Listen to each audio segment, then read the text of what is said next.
Selamat berjumpa lagi dengan saya, Made Bayu Wisnawa, dalam mata kuliah Manajemen Pemasaran Hotel dengan judul Perilaku Konsumen.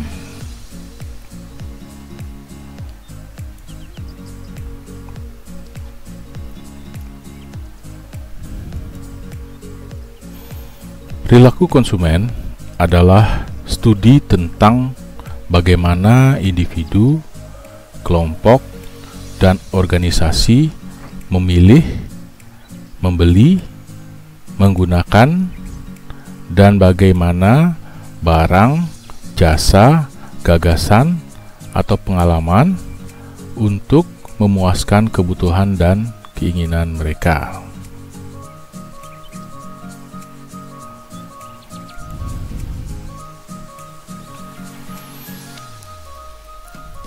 Wisatawan mendapatkan stimuli atau rangsangan dari informasi yang diterima oleh wisatawan tersebut mengenai produk, harga, lokasi, dan promosi. Keputusan untuk membeli suatu produk wisata tidak hanya dipengaruhi oleh stimuli tersebut, namun mempertimbangkan faktor lain seperti ekonomi, budaya, teknologi, serta interpretasi terhadap informasi-informasi yang telah diterima.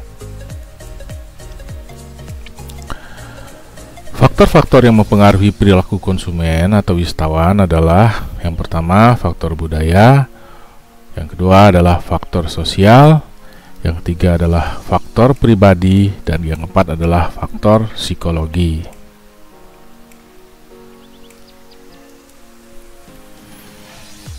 Faktor budaya terdiri dari: yang pertama, budaya yang dimiliki wisatawan menciptakan kumpulan nilai, persepsi, preferensi, dan perilaku dari keluarganya serta lembaga penting lainnya.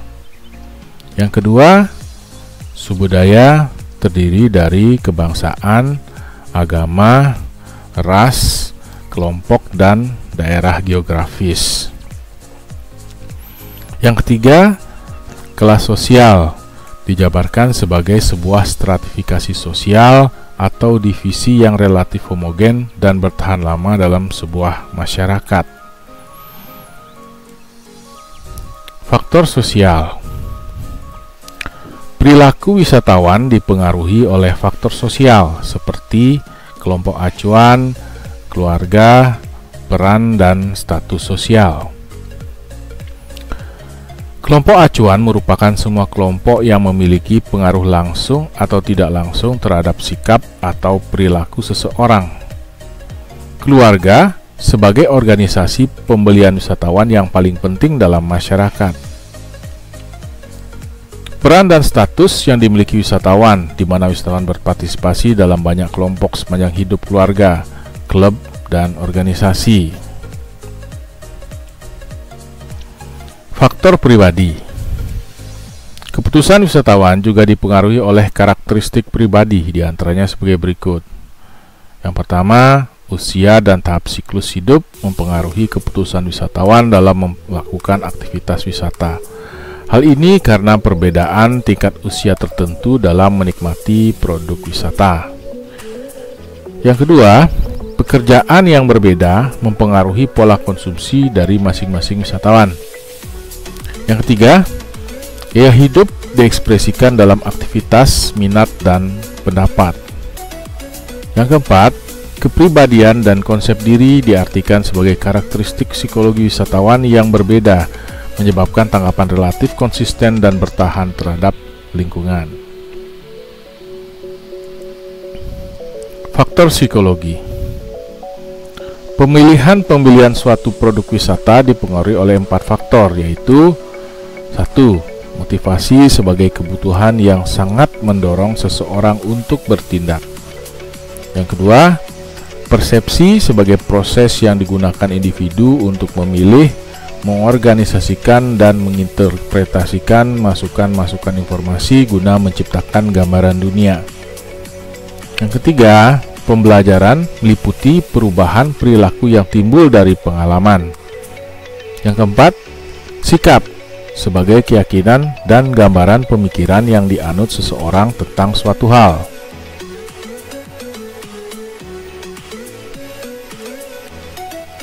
Proses pengambilan keputusan wisatawan seperti digambarkan dalam sisi kanan slide ini. Pengambilan keputusan adalah integrasi dari pengetahuan yang dimiliki untuk mengevaluasi beberapa pilihan dan memilih salah satunya yang terbaik. Proses pengambilan keputusan wisatawan melibatkan ranah kognitif, pengetahuan, afektif, perasaan, konatif, kecenderungan untuk berbuat, dan behavior, perbuatan yang yakni mengambil keputusan. Di sini kita dapat melihat proses pengambilan keputusan wisatawan. Ada 3 tahapan. Di sini adalah proses masukan atau input, kemudian ada proses, dan ada luaran. Masukan merupakan pengaruh eksternal. Jadi masukan input ini adalah pengaruh eksternal yang ada di luar diri dari wisatawan atau kita sebut juga konsumen. Di sini pengaruh eksternal apa saja yang memberi masukan ke dalam pikiran yang merangsang wisatawan untuk mengambil keputusan. Pengaruh eksternalnya ada 2. Yang pertama, upaya pemasaran perusahaan dan lingkungan sosial budaya. Upaya pemasaran perusahaan bisa kita sebut juga pull factor yang terdiri dari marketing mix. Ya, ada 7P di sini: produk, promosi, harga, saluran, distribusi, sumber daya manusia, proses, dan bukti fisik. Kemudian ada lingkungan sosial budaya, keluarga, sumber informasi, sumber non komersial lainnya, kelas sosial, budaya, dan subbudaya yang barusan kita pelajari. Inilah faktor eksternal. Jadi seringkali kita melihat iklan di gadget kita, promosi-promosi. Jadi itu kadang-kadang sekilas berlalu ya, memasuki pikiran bawah sadar kita. Nah, iklan yang berupa produk, promosi, harga, dan sebagainya itu dibuat secara terukur, terstruktur. Jadi dia iklan itu lewat saja di kepala kita. Kadang kita lihat, kadang kita tak perhatikan, tetapi itu akan terekam di dalam memori bawah sadar kita.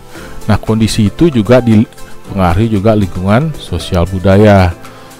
Ya, keluarga, informasi-informasi yang muncul di sekitar kita, kelas sosial di mana kelas sosial kita berada, dan juga budaya, kita hidup di budaya apa. Ini mempengaruhi. Ya, inilah menjadi masukan pada benak seorang konsumen atau wisatawan. Nah, kemudian semua informasi itu berproses dalam pengambilan keputusan. Ya, dari masukan ini diproses di kepala kita ya. Di sana konsumen mulai merasakan pengenalan kebutuhan. Jadi ketika seorang wisatawan merasakan butuh atau ingin untuk berwisata, mungkin ada libur, meskipun zaman pandemi COVID sekarang ini kita masih merasakan kebutuhan untuk berwisata, tentunya dengan menerapkan protokol kesehatan ya. Nah, di sini pada saat kita atau konsumen mengenali ada kebutuhan wisata di suatu waktu, informasi yang sudah diberikan pada waktu sebelumnya yang berupa masukan ini muncul di kepala ya. Dimunculkan begitu di kepala.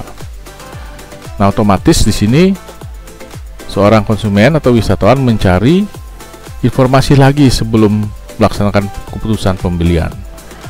Ya, akan muncul berbagai macam alternatif tempat wisata yang akan dipilih. Dan akan ada proses seleksi dalam ranah kognitif dan afektif perasaan.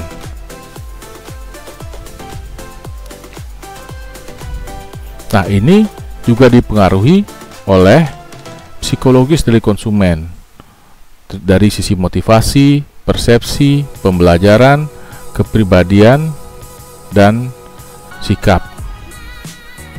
Ini semua berbaur, berproses dalam proses pengambilan keputusan. Nah, misalnya contoh nyatanya kita pada weekend, hari Sabtu, Minggu gitu. Biasanya hari Minggu hari libur ya.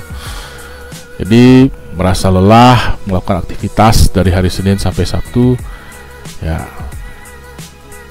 ingin memikirkan atau membutuhkan, merasakan kebutuhan untuk berlibur atau berwisata. Nah, otomatis di kepala kita akan muncul informasi-informasi yang sudah pernah kita dengar, kita pernah lihat, walaupun secara sadar tidak sadar.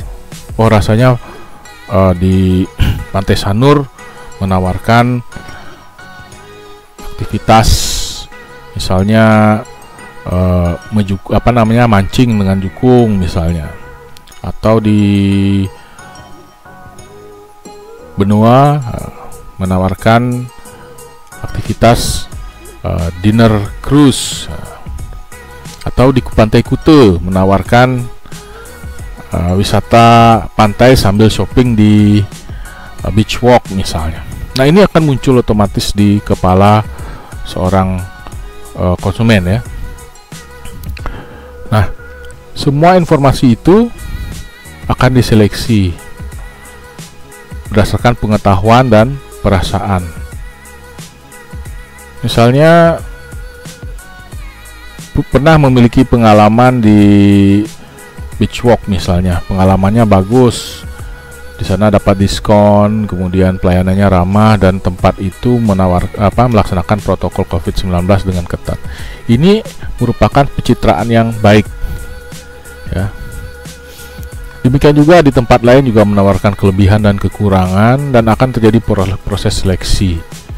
Di sini wisatawan mulai memilih mana yang akan ditentukan sebagai tempat untuk berlibur pada hari Minggu. Nah, ini juga tergantung dengan pengalaman, kepribadian, sikap, motivasi gitu ya.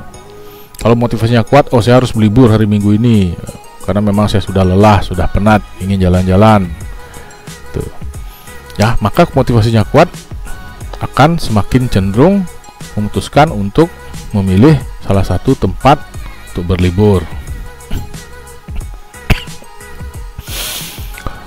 Nah, selanjutnya proses yang terjadi adalah setelah muncul pengetahuan, perasaan terhadap objek wisata, kemudian niat, barulah terakhir muncul keputusan memilih objek wisata yang mana.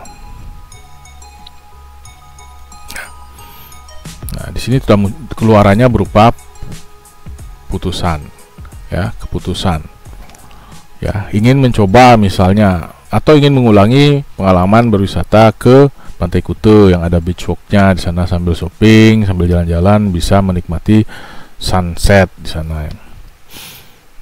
Nah, jadi di sini sudah terjadi proses pengambilan keputusan, dan misalnya sudah terlaksana kegiatan itu akan direkam oleh kepala kita, dan bisa nanti akan terjadi evaluasi untuk mendatang lagi di masa-masa atau waktu-waktu berikutnya. Nah, jadi proses pengambilan keputusan wisatawan itu merupakan proses yang kompleks ya, istilahnya proses yang rumit ya, karena banyak dipengaruhi oleh faktor internal maupun eksternal. Yang seperti sudah kita bahas tadi, ada faktor budaya, sosial, faktor pribadi, dan psikologis. Nah, di sini di dalam gambar ini digambarkan secara cukup sederhana ya, bagaimana proses pengambilan keputusan tersebut. Nah, sebenarnya ada juga hal-hal yang di luar model ini yang mempengaruhi keputusan wisatawan, tapi paling tidak dari gambar ini kita bisa melihat ada 3 tahapan sebelum wisatawan itu memutuskan. Ya, pertama adalah masukan berupa informasi-informasi dari eksternal ya, dari objek wisata sendiri dengan marketing mixnya, kemudian pengaruh lingkungan, sosial, budaya di sekeliling kita, kemudian informasi itu berproses berproses. Di sini yang berperan adalah bidang psikologis manusia, motivasi, persepsi, pembelajaran, kepribadian, sikap. Ya, sana mulai mengenali kebutuhan, pencarian sebelum melakukan keputusan pembelian dan terjadi evaluasi. Barulah selanjutnya memutuskan untuk berwisata, ya, dan mengalami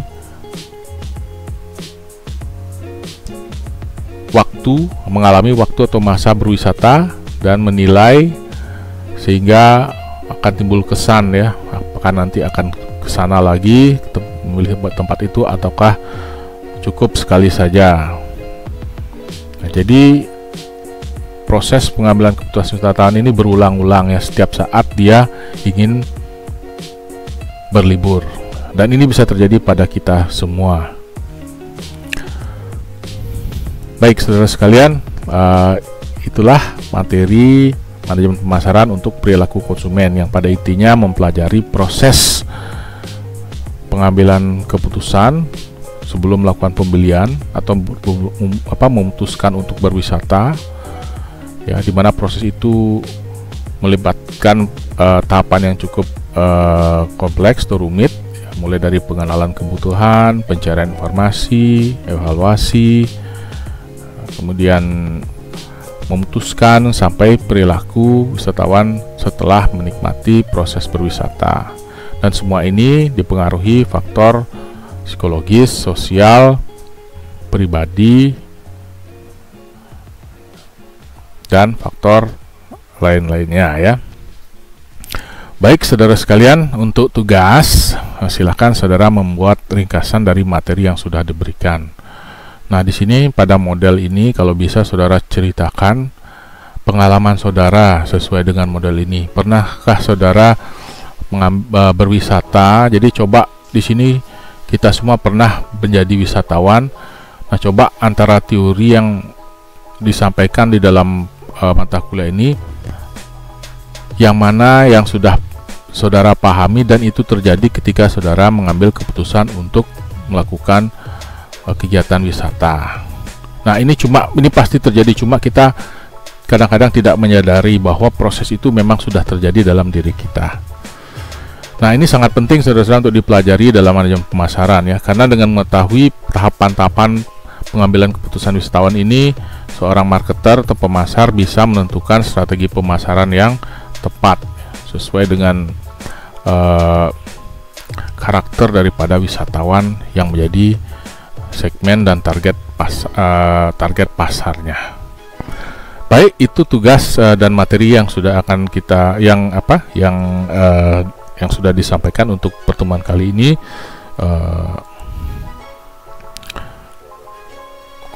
Selamat belajar, dan jika ada kekurangan dalam materi yang saya sampaikan, saya mohon maaf, dan saudara boleh berdiskusi via WA atau telepon jika ada sesuatu yang kurang jelas terkait materi maupun tugas. Selamat belajar dan salam sehat selalu. Matur suksma.